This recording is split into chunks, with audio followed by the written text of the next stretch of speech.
Okay. Well, and of course my phone starts beeping at me because that's just what it does. And yeah, I have absolutely no idea what I'm doing, but it's also Wednesday.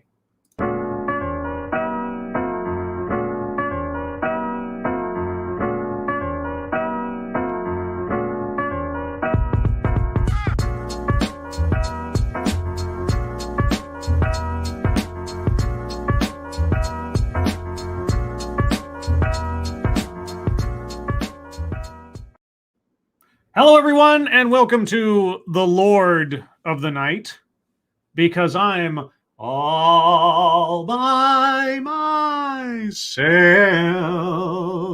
Don't want to be all by myself. Do. Yes, Satsu is taking the night off. He's not feeling too swift right now. He's been talking about being in some kind of pain the last couple of days, either overextending himself or underextending himself, depending on how you look at it. So he's going to be resting up tonight. And fingers crossed, we will see him tomorrow. And he'll probably have the show on his channel then tomorrow. If not, then I'll probably take the night off myself, because I'll be doing streaming tomorrow as well. But all that being said, hope everyone's doing well this evening.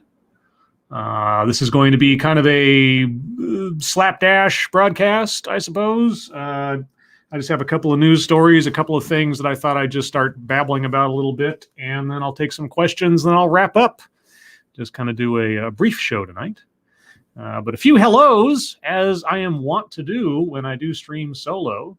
Jaeger Pony, Feos, Mashisu, Reject, Okie Native, Ashley Minted, Dark Alile, Mike R, Jamie Melquist, Ham and Beans, Attack Alpaca, Gulp City, Peterbilt Confederacy 379, Advocatus Diaboli, Stargazer Nuts, Howlitzer 1, Rerum Trading, Leo Prime, and let's see here. Thank you, John Migda, Forever Alone. Forever alone, I am forever alone. Yes, I am. Leo Prime says, you're in your briefs? No, I'm wearing pajama pants and a kind of a undershirt kind of thing. There you go, if you needed to know. Was that just a way of saying, what are you wearing? Because I kind of did that. Texas Attorney General Secret Agent, Kievernam, Understatement, Random American, Spud Gun, Non-Vitae Rex, No One, Nowhere, Ex-Bubba Hotep, Adabisi, Old Guy Gamer, Zalba, and Evil Clipazine. Anyway, guys, like I say, just going to kind of have a laid-back J-random stream, do a couple articles, and then talk about other stuff. Let's start off with the hilarity that continues to be Coca-Cola. Now, if you recall, in recent weeks or months, Coca-Cola was caught putting their employees through basically white guilt training. I only saw bits and pieces of it before it was taken down. I'm sure there are better documentaries on this subject elsewhere. But this particular story reminds me of another thing that Coke did several years ago that kind of screwed everything up for them. If I remember correctly, it was you could go on their website and you could type in text of some kind or another, or some, maybe it was an app. I don't know if apps were a thing back then. Either way, you could type in text of some sort, and the Coca-Cola app or website would take this text and form it into some kind of cute picture of like a kitty cat or something positive with a Coca-Cola kind of branding on it. And immediately people started copying, pasting the passages from Mein Kampf into it and getting pictures out of that and all sorts of crazy stuff. Because when you put something up on the internet where anybody can type in anything, you're going to get what you don't want. And consequently, it happened again because Coke just can't learn a lesson. Coke's make your own label fail. White lives matter is okay, but Black lives matter isn't. Oh boy, Coca-Cola thought personalized bottles might bring some summer fun to its fans. Instead, it met the internet. No. Like I say, once again, Coca-Cola forgets itself. The company's make your own label promotion lets customers write short messages on custom Coke bottles. Although Coca-Cola tried to block some slurs and trademarks, social media users were quick to discover that the company's restrictions were hardly comprehensive and in some cases blocked inoffensive terms. Well, I guess it depends on what you mean by inoffensive. But, chat moved and I clicked the wrong thing. But anyway, hi, Zalbla, saying hi to the Asia Research Directorate. But I meant to click. This is Kyle. Thank you so much. Hello, chat people and scribbles. Hello, Kyle. Thank you so much. For example, Black Lives Matter is blocked, but White Lives Matter isn't. For example, I mean, again, I guess it depends on what you mean by inoffensive. But either way, Coke included a special rainbow label for Pride Month, but you can't write gay pride on the bottle. However, you can write, I hate gays, Hitler and Nazi are banned. Oh, sorry, I hate gays. Hitler and Nazi are banned, but users can customize bottles with the phrases, I am Hitler or I am... Boy, yeah, Coca-Cola needs to stop doing this. Okay? I don't know why they didn't learn the last time. They need to stop for their own sake. It's hilarious, but they do not learn their lessons. When the company's system blocks a word or phrase, a message pops up that reads, oops, looks like the name you requested is not an approved one. Names may not be approved if they're potentially offensive to other people, trademarked, or celebrity names. We've worked hard to get this list right, but sometimes we mess up. If you think this is an error, please contact our custom care team. Otherwise, please try again, keep it fun, and in the spirit of sharing, unquote. You know, I think Reddit or 4chan or something should just, as a collective, should contract themselves out to companies like Coke to beta test any such programs they plan on doing in the future, just so they can try to absolutely shit them up as much as possible before being released to the public. That might save them some trouble, but anyway. It's unclear if anyone actually purchased bottles with those custom labels, and unlikely that any were produced, but Twitter users picked up on the apparent gaps in the restrictions and tweeted about it. Well, what else could Twitter users do? Let's see. Did they even mention... Oh, yeah, here we go. And in 2016... Oh, wait, this is different. No? For example, JP Morgan... They don't bring up the Coca-Cola thing from years ago? Okay, yeah, they talked about the chatbot in 2016 that started doing a bunch of crazy stuff. But there was a Coca-Cola thing years ago where they took the text and the text formed like pictures and stuff. Anyway... That was the thing that happened. Yeah, there you go. Coca-Cola doesn't know what they're doing still.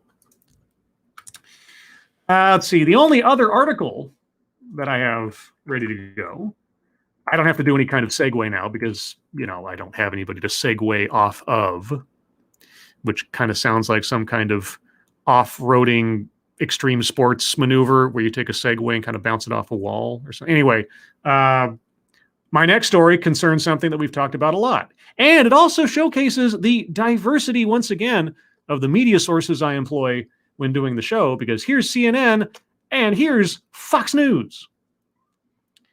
Let's see here. Politico panned for blaming Harris border visit on unrelenting chorus of GOP critics. Yeah, because really, you wouldn't want to show that she's bowing to any kind of pressure, even though she said she'd already visited the border, and Lester Holt pointed out that she hadn't, and now she's going. I'm sure that she's not being pressured by anybody, but if she is, it's not just GOP critics. Politico faced mounting criticism for blaming Vice President Kamala Harris's upcoming visit to the border on an unrelenting chorus of Republican critics. Again, Lester Holt. On Wednesday, Politico announced that the vice president will make her first visit to the U.S.-Mexico border since being appointed by President Joe Biden to tackle the root causes of the border crisis. The visit is currently set for Friday, which will mark 93 days since her original appointment. That was back in what, like March? Yeah. Politico released the announcement, though many were quick to attack the news site for claiming only Republicans criticized Harris for not visiting the border. In fact, the article framed the upcoming visit as the result of a, quote, unrelenting chorus of criticism from Republicans over her failure to visit there, unquote. So is Politico attempting to say that Kamala Harris is beholden to Republican critics? Because if they were attempting to give her cover on this in some way, that is the bass-ackwards way of doing it. I'm not quite sure. Politico also framed the attacks as a political strategy, saying, quote, Republicans have zeroed in on the increased number of migrants heading to the border as a line of attack against the Biden administration, repeatedly calling it the Biden border crisis. Well, let us step backwards a month or 7, shall we? And let's take a look at the kind of rhetoric that the Biden campaign was putting out there regarding their thoughts on the border rules that Trump had imposed over his administration. What kinds of messages was Biden sending out during his campaign? What kind of messages was Kamala, as a surrogate for Biden, putting out during the campaign? The spike in illegal immigrants showing up to the border, or migrants, we don't know if they're illegal till after they go through the asylum process, but anyway, the number of migrants, especially solo children, showing up at the border have spiked ridiculously in the first 4 months or so of the Biden administration in numbers that we haven't seen before. You don't think there's any connection at all, Politico? Really? Okay. Many on Twitter pointed out that many Democrats have also previously called out Harris for not visiting the U.S.-Mexico border. Town Hall writer Julio Rosas highlighted a letter penned by Democratic Representative Henry Keller. I always don't know how to say that last name, just the last name in general, not that particular person's last name, of Texas on June 16th that urged the vice president to see the border crisis firsthand. County Sheriff Joe Frank Martinez, a Democrat, has also spoke out against the Biden administration, claiming, quote, I don't think that that's at the top of their agenda. It's really not, unquote. And then a bunch of tweets. Several other news outlets framed Harris's trip as a result of Republican criticism rather than bipartisan criticism. CBS specifically wrote, quote, Republicans have criticized Harris for failing to go to the border until now, unquote, with no mention of Democrat voices. CNN described Harris as being, quote, dogged by Republican criticism of her absence at the border, unquote, with CNN reporter Priscilla Alvarez also labeling it, quote, criticism from Republicans, unquote. Okay, so again, what Politico, CNN, and CBS want everybody to know is that Kamala Harris has no agency of her own, has no responsibility of her own, and is actually beholden to pressure from Republican critics. Is that a picture of political strength that they want to paint about the vice president that they have been so excited is in the position that she's in? There's no way around this, okay? Joe Biden gave her an assignment very publicly. She and her staff, as other stories we've read have said, have been doing everything they can not to have any optics of Kamala Harris being associated with the border crisis, even though her assignment was to get to the root causes of said crisis. And then everything that she's done to this point has been boggling. You take the rhetoric that was going on during the campaign to what she said down in, was it Guatemala a couple weeks ago now, where she basically said the exact kinds of things in sentiment that Trump was saying the entire time. Don't come to the border the way that you are doing it. Do not come, she said. The journey is too dangerous, and so on and so forth, which I completely agree with. So walking back all the sentiments and all the implications of the campaign, avoiding being seen at the border, but now she's going to go to the border because the Republicans criticized her, is the story. That's what you want to go with? Okay. Thank you, tall person. Happy National Hydration Day, everybody. Yes. Oddly enough, talking about the dangerous journey to the U.S.-Mexico border and Hydration Day. Yeah. We never hear the stories of how many people have either died or come close to dying while attempting to make that journey. How many emergency services calls come in from people who are basically stranded in the middle of the desert with either don't know where they are or have no ability to get out of it. We don't hear those stories that often, unless there's some dramatic photograph of like a father and their child washed up on the shore of the Rio Grande. It happens a lot more than we hear about. And there's certainly a whole lot of stories we will never hear about because their remains won't be found anytime soon. And we just had a story the other day, I don't know if we talked about it on the show, where once again, a tractor trailer full of illegal immigrants who are all stuffed in there like sardines was found. And just as another note, I have now emailed the authorities in Bexar County, Texas, regarding that story from back in February with the 911 call about the tanker trunk full of people who were gasping for air. Because I didn't get any response from ICE trying to get an update on the story. So I've emailed the public information officer at the Bexar County Sheriff's Office on the off chance they might have something. Because nothing's been said about that of any real note since February, except that one person was taken into custody regarding the case. Although what that person had to do with it, if anything, don't know. I'm still hoping that they'll just say it was a hoax. Fingers crossed that it was some kind of elaborate, ridiculous hoax. But anyway, yeah. So if CBS and Politico and so on were attempting to give Kamala some sort of cover or blame Republicans for this, they went about it the wrong way in trying to give her some kind of shine to this situation. If she is going, it's because she's bowing to pressure, period. Because, and it is pressure that is born out of her own choice.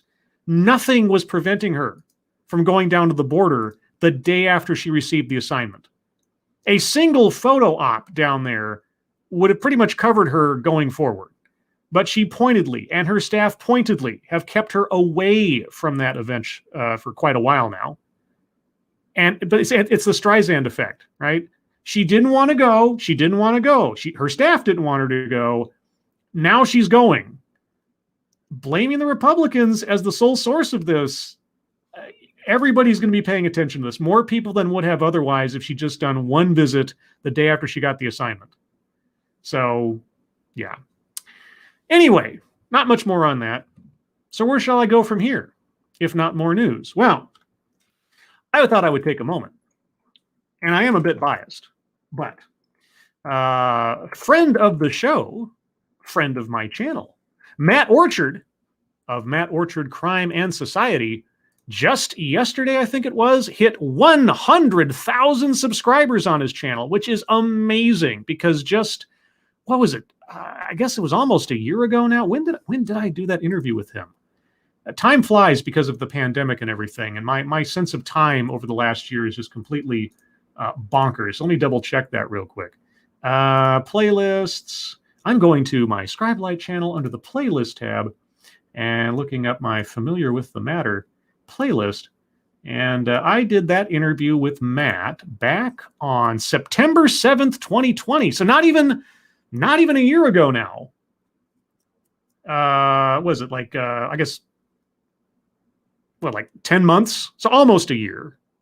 9 months? Something like that. Either way, not even a year yet. And at that time, he was at something like, I want to say it was like 1,600 subscribers or something like that. And now he's at 100,000 subscribers. And it is totally earned and justified. If you haven't seen his videos yet, they are great. They are all just amazing documentaries. He's got, he started out doing like Jim Can't Swim type analysis, interrogation footage type analysis.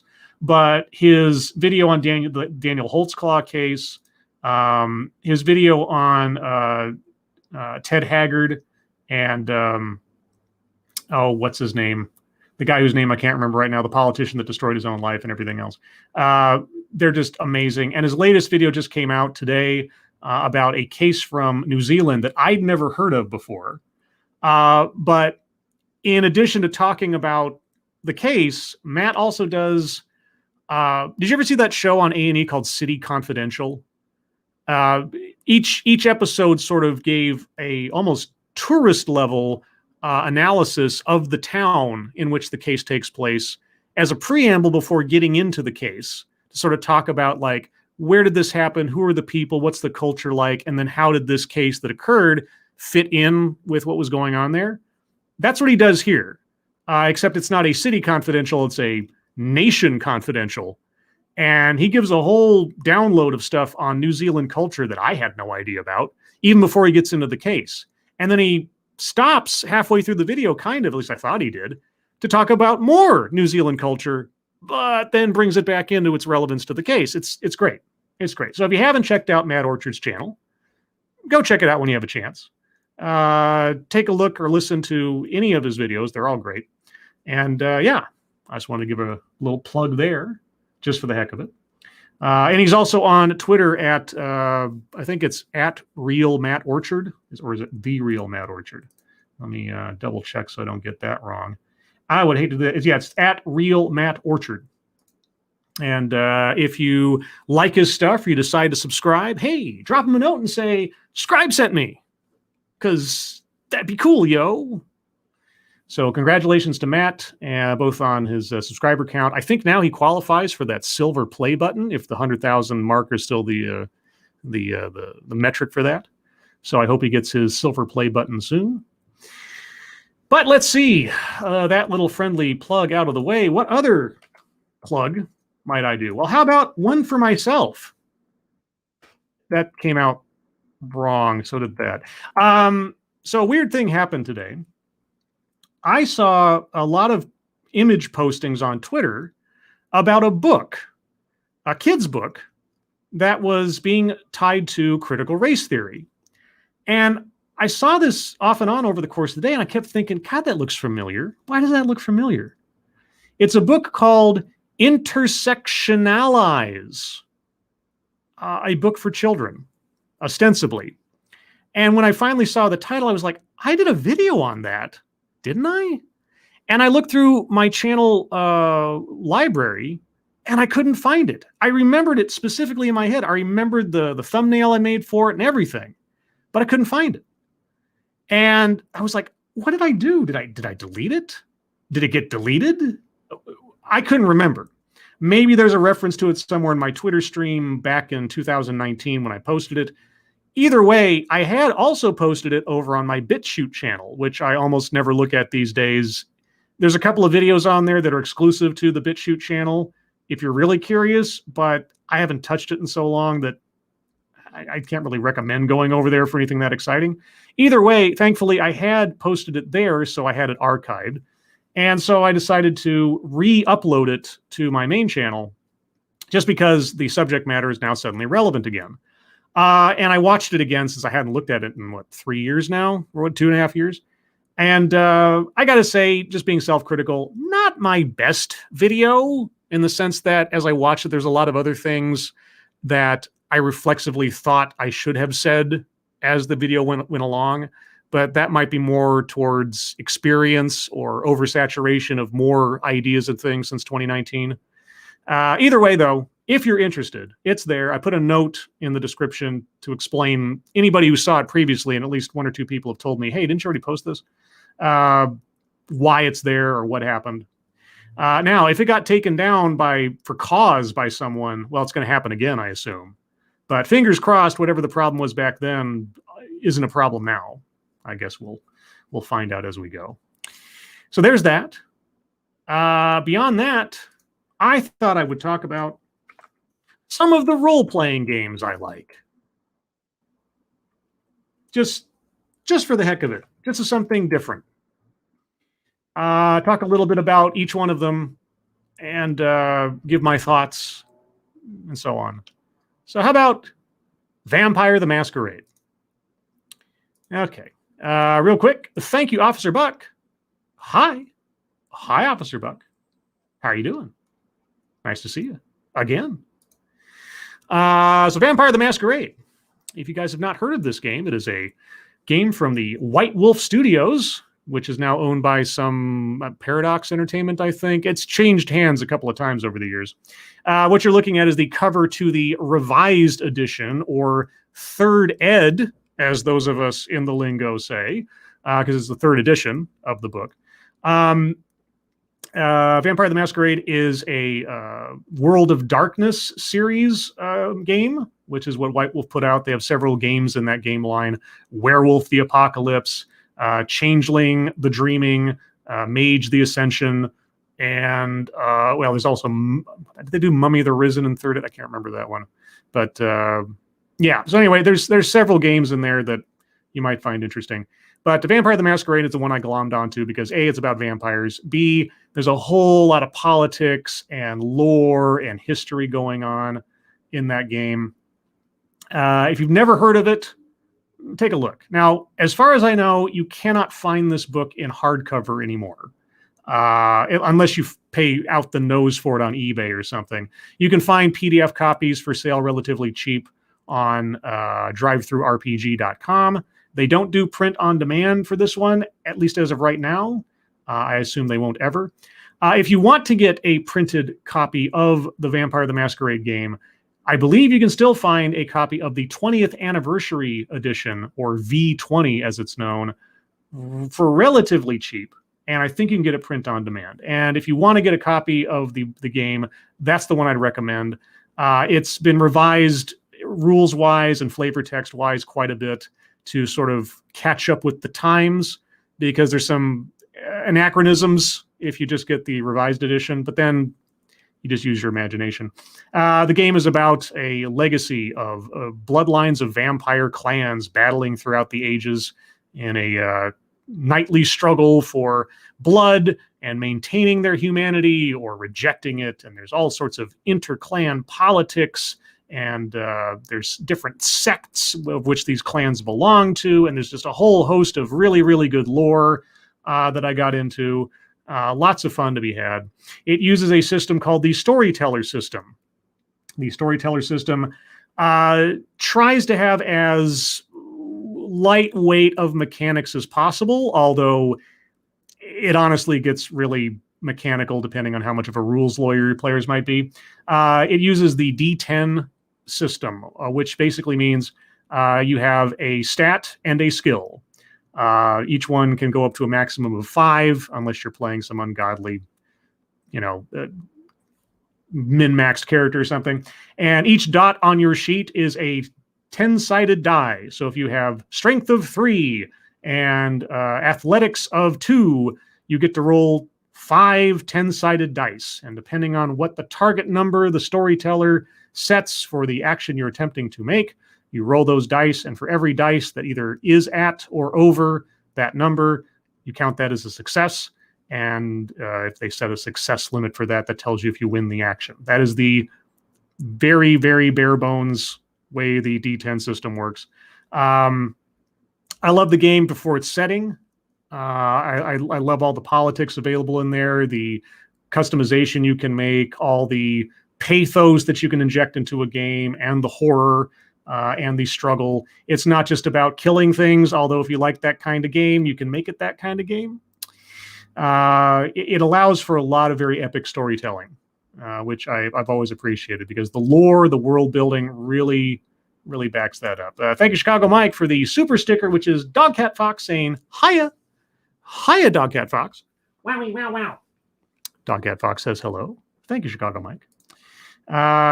So yeah, there's that. And coincidentally enough, Giovanni Prince says there are heavier systems. Oh yeah. Yeah, you ever play like a third or 3.5 D&D? Yeah. And Giovanni, which I'm pretty sure this might be a reference to, is a clan in Vampire the Masquerade. The Giovanni are an independent clan, more or less, although in later times in current editions of the game, which I don't recommend going and buying the 5th edition, I think they've changed that. Either way, Giovanni are necromancers. They are the Italian mafia clan in Vampire the Masquerade. That is simplifying it a lot, but that is the aesthetic that they chose. And the supplementary clan book for Giovanni from the 2nd edition has a story at the front as a sort of an introduction that I am pretty sure there is no way anyone would publish today from the company that runs Vampire the Masquerade. It is about as politically incorrect as you can get, violent and scary and disturbing, and it's great. It really outlines the kind of theme of the Giovanni clan, which is one of my favorite clans in Vampire the Masquerade, but I could go on about that for a long time. But I won't. So instead, we'll move on to the next game that I have a certain love for. That is Delta Green. What is Delta Green, you might ask? Well, Delta Green is a modernized version of the Call of Cthulhu tabletop role-playing game. Essentially, the writers of this game decided to say, hey, Call of Cthulhu basically takes place back in the 20s. That's sort of the setting. What if we pretended that everything in the H.P. Lovecraft Cthulhu mythos actually happened in real life? What would have happened in the real world? And how can we turn that into a grand X-Files / Area 51 giant conspiracy theory, secret, underground defense force trying to fight against the Cthulhu mythos? I have a confession to make. I have never played a game of Delta Green. I haven't. I played like one game of Call of Cthulhu back when I was like 12 or something. The thing is, though, Delta Green, the core book, and its giant supplementary book called Delta Green Countdown, the lore, the writing in it, in and of themselves, are just an absolute blast for any H.P. Lovecraft fan or a fan of the Cthulhu mythos. They expand on the stories and integrate them into real life history, and grow those ideas out to such an extent that the books themselves are essentially literature. They really are. They are like fan fiction beyond compare, for ideas about what it would be if the Cthulhu mythos actually existed and there were secret societies fighting against it. It's great. Now, like I say, I've never played a game of Delta Green, and the one time that I played Call of Cthulhu was I was in my early teens. And so the system they use is a percentile system, which you want to talk about heavier systems than Vampire the Masquerade. Cthulhu is definitely it. There is a D20 version of this out there somewhere, but I don't own it. I do own this and several other Delta Green supplements, basically just because I love all the stuff in there that they expand upon with the different deities and situations and stories and stuff like that. So if you like Cthulhu stuff, but the setting seems too antiquated for you or a bit too, I don't know, quaint, check out Delta Green. You can get this on print on demand through Drive-Thru RPG. So you can get your own copy of it, a physical copy. But yeah, a lot of stuff in there, really good. I could go on a long time about it, but it would take forever. And we don't have forever. So, and then the last one I have, at least to show off, just because why not, is the one that I keep thinking recently I would maybe try to run a game of somehow, some way. And that is Star Wars Edge of the Empire. Now, there's a bit of a story to this. The license for the Star Wars role-playing games has passed through several hands over the years, most specifically West End Games back in the, I want to say, late 80s, early 90s, around the time that the Thrawn trilogy came out. Later on, it was acquired by Wizards of the Coast, who did a couple of different editions of the role-playing game, two of which I still own, their second edition and then their Saga edition, which kind of combined and added on a whole bunch of stuff. And the Wizards of the Coast version is very D&D. If you know the D&D system, then the Saga edition or the Wizards of the Coast stuff for Star Wars would be very familiar with core classes and prestige classes and levels and all that kind of stuff. So eventually the license passed on to Fantasy Flight Games, a different company, and they went a completely different way with how they do their game here. First off, they didn't just release one rule book. And this is very controversial and very expensive at the time for little old me. They released 3 core books. Each core book effectively acting as a core rule book in and of itself, but covering one specific aspect of the Star Wars universe. So you had this one came out first called Edge of the Empire, which deals with smugglers and civilians and bounty hunters and basically anything that is just the rest of the universe, right? The Han Solo, Chewbacca, Greedo, Boba Fett's, all those non-force using aspects of the Star Wars universe is in this core book. Then they released a different book called Age of Rebellion, which just covers basically the aspects of the Rebel Alliance and the Empire and that era of the Star Wars universe.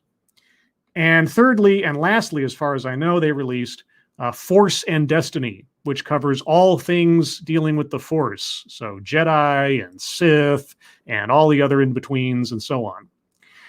Each of these books is a full core book. Each of them comes at a full price. And so it was something like 50 or 60 bucks per core book. And of course, me being a total gamer Star Wars crackhead at the time, I ended up buying all three independently. I did get a discount in one case, so it wasn't that bad in that one, but either way. Yeah, so now the Fantasy Flight Star Wars books started using a system that I believe at that time was new, that they have since turned into a system unto itself with its own game line. Basically, instead of using numbered dice, they use, I'm sure there's a better name for it, but I'm just going to call it event dice. So essentially, like, let's say you're Han Solo and you want to shoot someone with your blaster. Okay. You'll have a stat on your sheet and a number of slots on your sheet that have been filled out. And those will equate to a number of dice that don't have numbers on them, but sort of have outcomes. So let's say you have 3 dice to hit a person and you roll 3 of these dice. One comes up with a blank side, nothing on it. One comes up with 1 little bullet hole and the other one comes up with 2 little bullet holes. That tells you that you struck for 3 damage. And then there are other dice involved that can tell you, well, in this instance, you also rolled a epic success. And then the storyteller, the GM, then has to add some event to it. So let's say you shot from across the landing bay at Greedo. And not only did you hit him, but you got an epic success. So the blaster bolt goes through Greedo, hits the control panel behind Greedo, and shuts the blast door in the faces of the stormtroopers that are attempting to get into the landing bay and attack you. So you've just epically not only killed Greedo, but prevented the bad guys from getting in, giving you more time to escape. That kind of thing. All right. There's also epic fails and other things. So the dice don't necessarily tell you just numbers, but actually influence both you, the player, and the storyteller to add narration to the game. So it is a much more narrative-focused system. And I played a couple of games of this in the past, and I did really like it. And I've been on a Star Wars kick again. Classic Star Wars. I am ignoring all the nonsense that Disney has put out. Just thinking about classic stuff. And I've been thinking about trying to run like maybe some kind of smuggler/pirate or something campaign. I don't know. I keep thinking about it. I don't know. But we'll see. Anyway, there you go. If you wanted a copy of this for yourself, I don't think as far as I know, none of the Star Wars stuff is on Drive-Thru-RPG. Last I looked on Amazon, if you wanted a copy of this, you still have to pay something like 50 or 60 bucks. There are supplement books that sort of go into more depth on some of the classes in there. But as far as I'm concerned, you really only need the core book.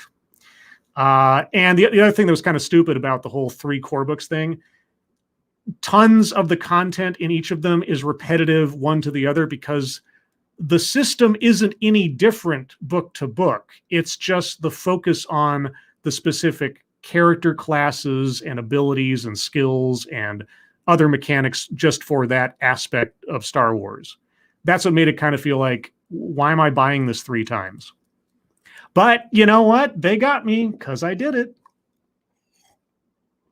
Anyway, I will just stop, being a complete nerd there for the sake of things. And I'll move on to question time because I don't have much else after this. And so I'll take questions. You guys have questions, comments, complaints, concerns, conspiracy theories, put them in the chat now. I plan on just wrapping this up at the top of the hour and keep it relatively brief. And I thank you all for coming out either way. If it wasn't as entertaining as having Satsu on here, well, sorry. I will plug that I have a TED Excellence coming out tomorrow at noon Pacific, 3 p.m. Eastern. I'll be looking at another pitch for a restorative justice idea wherein punishment, I put that in quotation marks because punishment should be done away with. What does that mean? I don't know. Non-VJ Rex, thank you so much. You'd think a clan of necromancer vampires would be the top clan by default. How could other vampires even counter that? Well, here's the thing. They don't want to be the top clan because they would be summarily destroyed. The Giovanni do not practice being humane. The major faction in the vampire universe that would oppose them would be the Camarilla. They often work with the Giovanni because they have to, but they don't like them all that much. The Camarilla ostensibly promotes the idea that even though you are a blood-sucking monster of the night, you should conduct yourself as humanely as possible. Because if you start turning feral, they will put you down because you become a risk to the masquerade. And the Giovanni and their practices are risks to the masquerade. Plus the fact that the Giovanni Antediluvian, or the clan founder, is purportedly, and depending on how you tell it, still alive out there. And that kind of runs counter to the Camarilla myth that they tell themselves that the clan founders are all dead and they're just myths, and them waking up someday and devouring all their children is just nonsense. It's just myth and legend. Not going to happen. There's a lot of reasons why the Giovanni, if they attempted to become the top cop, they would be defeated. Because the Giovanni's one clan. The Camarilla is a combination of at least 7 other clans of vampires who all have an interest in maintaining their own power structure and not letting a bunch of degenerate, incestuous, corpse-abusing necromancer vampires getting any more power than they already have. So there you go. And besides which, the Giovanni, classically speaking, wants to stay away from getting involved in other vampire politics and just consolidate their own power. They do have plans to ultimately become the ultimate power in the universe, but those plans have to be kept secret, so they stay private. Yeah, so, I mean, if the Giovanni succeeded in their big plan, they would be not only the top vampires, but they would be gods. But we don't talk about that. That's a big secret. Big secret. Anyway, Peter Silak, Katie's 3 and 3. Nerd. Remember when that used to be an insult? I think it still is, honestly. Depends on the context, just like with everything else. Excuse me. As I start losing my voice. Spudgun, Scribe Light, did McAfee get Epsteined? I don't know. So for those of you, the story I didn't bring up, John McAfee, the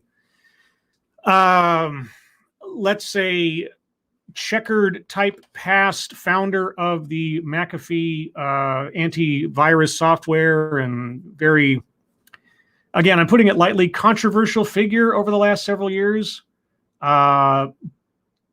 Depending on who you talk to, and I don't know all the stories, so if I go lightly on here or overstate something, just give me a pass because I don't know it all. But rumors have it that he is a murderer and or a trafficker of some kind and a whole bunch of other things. He also has added to his own legend by saying he's got terabytes and terabytes worth of information that is detrimental to various figures in the world. And now that he is dead, apparently in a Spanish prison, which in and of itself sounds like some kind of legendary thing, by suicide, reportedly, that now terabytes of damning information will be released into the world and destroy a whole bunch of people. Plus a whole raft of other stories and legends and myths about the guy. Was he killed? Well, he put out messages that said, if I'm ever found dead by my own hand, it wasn't me or something. I don't know. Don't know. You'd have to ask the Spanish prison keepers. And if I say the phrase, the Spanish prisoner, if that means anything to you, you're either a con artist and or a movie fan. Let's see. Who else? The guy who is sitting and during the game, you're required to sing, I'm Han Solo, I'm Han Solo. Yeah, no. If that ever happened at a game I was running, that person would be ejected from the game. No, not going to happen. Not going to happen. Let's see. Robert Lang, when it comes to Star Wars, I like the D6 system. Yeah, the West End Games version. I have a copy of that book somewhere, I think, in my collection. I haven't looked at it in decades. I've always heard great things about it, but for the life of me, I cannot remember how it all works enough to make a judgment on it. It's likely simpler than some of the stuff that have come out recently. I forgot to mention the Fantasy Flight took the system that they employed for the Star Wars game, and they made it its own thing and called it the Genesis system, which they released its own sort of all-in-one core book for separately, where you can just sort of, one size fits all. Here's a set of rules that you can apply to a sci-fi game or a fantasy game or an Old West game or whatever, kind of like GURPS, if you know what GURPS is. But yeah, actually, as far as I know, that's the only tabletop, a supplement for the Genesis system is the only tabletop representation of the Netrunner card game, because they took the Netrunner universe from the Android card game and turned it into its own role-playing game. And as a cyberpunk game that isn't cyberpunk, it's pretty cool, gotta say, especially all the hacking and stuff, because it's right up with the card game. Let's see. Joys of Sorrow. A Star Wars episode. Kind of. I mean, I used that as a thumbnail because I thought it was funny, since I'm all here by myself, but not really a Star Wars episode. Giovanni Prince says, I run the Saga edition. I've run the West End Games edition. Yeah, I've played a little bit with the Saga edition, and I've been more involved in a couple of games using the Fantasy Flight system. As far as I can recall, I've never played the West End version of things. Spudgun, Scribe Light, are you a sports ball fan? Nope, not in any meaningful way. The most of any one sport that I've watched in my life has been curling. It's probably the most interesting sport of all time, and most impressive to me, because even though the camera's looking straight down, the players are having to do all this stuff by looking across a plane and eyeballing it, and it just amazes me, especially with all the yipping and the brushing of the ice and the women running up and down and screaming at each other. It's just entertaining as all heck.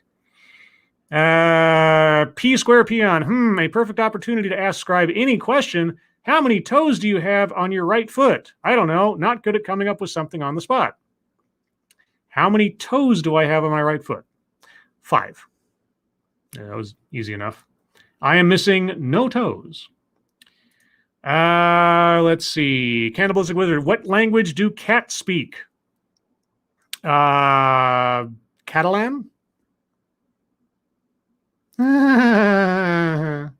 Castilian? I don't know. Scrolling up a bit, I think I might have missed a question or 3, or maybe not. And Keeverdam, thank you for plugging my merch store. I'm still looking for maybe a little help on a original Dogcat Fox rendering, because I can't use the commercial one if I decide to make a mug with him on it. So if anybody out there is artistically inclined, unlike myself, because I can do some photoshopping, but original art, not so great. If you happen to come up with a original rendition of Dogcat Fox, it'd be nice. I don't know how that works. I've never actually solicited art before to be used in something. I don't know. I'm not sure how comfortable I am doing that, but that's the only stumbling block right now, unless I just make a TEDx Bingo mug that doesn't have Dogcat Fox on it, which would, I don't know, maybe that defeat the purpose. Not sure. Anyway. Cannibals Wizard, it separated my joke. The answer was Catanese. Oh, I was close. Oh, well. Pete, you are good at running a stream alone, Scribe. I have no interest in the tabletop game, but I still like listening to you talk about them. Well, there you go. I have alluded to, or at least thrown out mentionings of tabletop games and things before, and so not knowing what to do tonight, I just thought I'd nerd on that for a little bit. I nerded on Star Wars trivia last night. People seem to enjoy that, or at least I enjoyed that because I hadn't expected an opportunity to dig up those memories. Because, man, I can't believe I remembered all that stuff, at least as accurately as I did. I didn't get it 100% right, but I got it fairly right. Let's see, while I'm waiting for any more questions. Again, keep an eye on Twitter for tomorrow. I don't know what'll happen with Lords of the Night tomorrow night. Depends on how Satsu's feeling. And if he's still kind of under the weather, I might just take the night off for the sake of it, because I'll have done a bunch of streaming. Oh, yeah, I forgot to mention, I did a stream earlier today for the 3rd episode of Loki on Disney+. What did I think of episode 3? Well, I'll tease this for those of you that haven't seen it. I asked the question of how do you solve the riddle of Gilligan's Island? If you have no idea what that means, I didn't either until I came up with the idea just before I went live with that stream. But I think it perfectly fits the situation. But you be the judge. Go check out my stream on Loki episode 3. It only runs about 45 minutes or so, because relatively concise. I tried to be. But there's that. And there'll probably be another one next week when the next episode comes out. Let's see. Spudgun. Pete, that's the sign of a good orator. Someone who can talk about things you don't care about, but you like listening to what they say. Well, let me brush a little dirt off my shoulders. Well, Ham and Beans agreed. I listen to a lot of people talk about things I don't care about, but if they are passionate about the subject, I enjoy listening. Well, I am passionate about many things.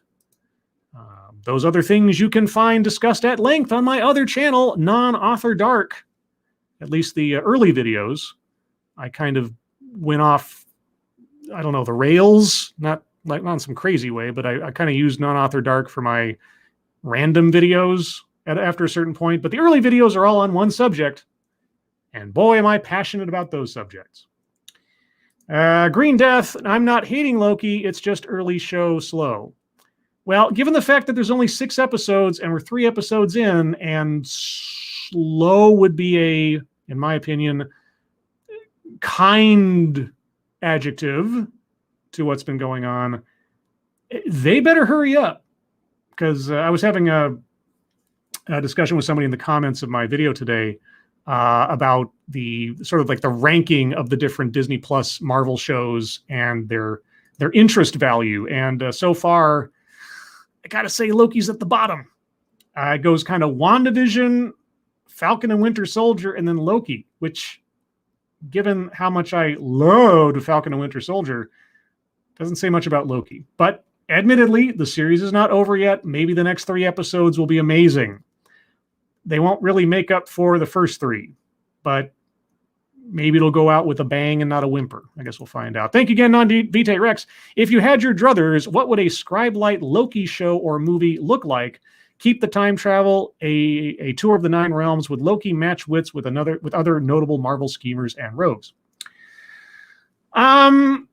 See, I don't know about having villains be the lead of their own show. Loki is not a hero. You could maybe leverage him into a gray area protagonist, depending. But Loki is, as was described in the first episode of the series, he basically exists to challenge others towards greatness, which doesn't make for a very interesting character all by his lonesome. Loki has to be instigating something of someone else. He has to be the foil for another character to perform most effectively. So I don't know that I would make a series about Loki. I think that'd be Yeah, as we can see, it's not really working out so far, or at least the way they decided to do it and execute it isn't working out. They're making him more of a clown than a villain. They're trying to make him into a hero rather than an opponent. It just, I think fundamentally the way they're going about it doesn't work for the character. That's kind of my main problem with the whole idea. I've kept an open mind so far to see how they executed it, but it hasn't gone that well. So yeah, that's my thoughts on a Loki show, or really any villain show. The only villain in the Marvel universe who I could see them conceivably making a good solo series for would be Doctor Doom, because Doctor Doom already thinks he's the hero while being a villain. And the kind of things that you could get up to in Latveria, political and so on, you could do a Doom solo series and have a chance at it, depending on how you structured it. And as long as you did not neuter the character of his megalomaniacal tendencies. But I don't know if Disney would do that. And if they're not going to do that, I really hope they don't try to do it, because it'll be bad, in my opinion. P Square Peon. So I thought Dogcat Fox was your own thing. A crappy Google search found a Twitter for a cat. Is that the context, or am I just lost? Okay, so Dogcat Fox. There is, if you may have seen it earlier, there is a super chat sticker of a fox, dog, something. I know there's a real name for it. I don't care. A running joke on the show was I couldn't tell whether it was a dog or a fox or a cat, so I just called it Dogcat Fox. And then Dogcat Fox became his own character and kind of my sidekick, self-generated sidekick. And now Dogcat Fox is a genetically engineered animal / companion who lives with me on my moon base on the moon in Crater Valley on the moon, which is a sort of mining town on the moon. It's a big thing. It's a thing that goes back to the beginning of the Lords of the Night show when it was just the monkey stream. It's a whole thing. It's the whole thing. Anyway, so yeah, Dogcat Fox, the concept of the character is my own. The image that is associated with Dogcat Fox, not my own. There you go. There's your explanation. Robert Lang, Scribe, have you heard that TSR is back? Oh my gosh, TSR. They had all the ads in the back of the comic books I read back in the day with the Dungeons and Dragons stuff and the Dragonlance, and then there was that videotape tabletop board game that was Dungeons and Dragons inspired, which I can't remember right now. But yeah, TSR, they're back. Well, it's a brand name people recognize, so if somebody bought up the rights to it, I'm not surprised. As long as they keep the old-timey logo, I guess I'll be happy, but I never actually played or bought any of those books because I was too young at the time. And back then, Dungeons and Dragons was still seen as a gateway to Satanism, so not exactly stuff that I was allowed to have. And Swifty Meme Lord, haven't caught you in a long while. Well, you still can't catch me because I ain't no Pokemon. So there you go. I think, guys, I'm going to start wrapping it up there. Again, just a short stream, just about an hour. Half a stream for half a Lords of the Night show. I appreciate you all coming out, even though it's a bit of an oddball episode. Fingers crossed that Satsu feels better tomorrow. If he doesn't, we'll, carry on as we will. Keep an eye on Twitter. Our Twitter handles and addresses are in the description below. Also, if you're interested in the next episode of TED Excellence, that'll be tomorrow at noon Pacific, 3 p.m. Eastern on this channel. I'll be covering another pitch for restorative justice and the elimination of punishment. Somehow, I don't know how that's going to work, which is why I'm curious to listen to our speaker and see what she has to say. I've already scheduled it, so you can set your reminders for it. You go on my channel, it should be there, or it should be in your subscription. Please be sure to subscribe if you haven't already. Do like the video, if you would. And, yeah, I think that's all the good stuff. How shall I end this? How about, everyone, you guys are the greatest audience in the world. If anybody says otherwise, I will fight them. Moderators, thank you for keeping an eye on things. Even though everyone here is so well behaved, you have very little to do unless we suddenly get spammed by some weird people. Everyone who donated, thank you so much for your generosity. I really do appreciate it.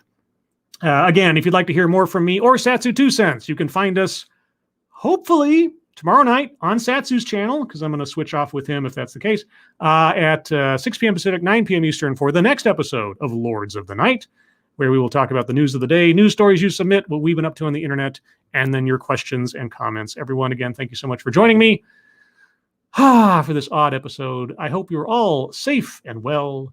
If you're not well, please get well soon, and I'll see you on the next one. Bye, everybody.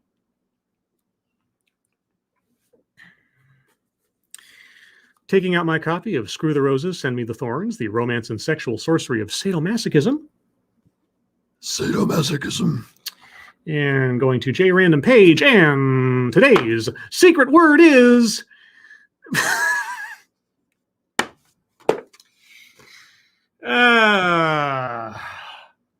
stroke. Hi, Sinatra.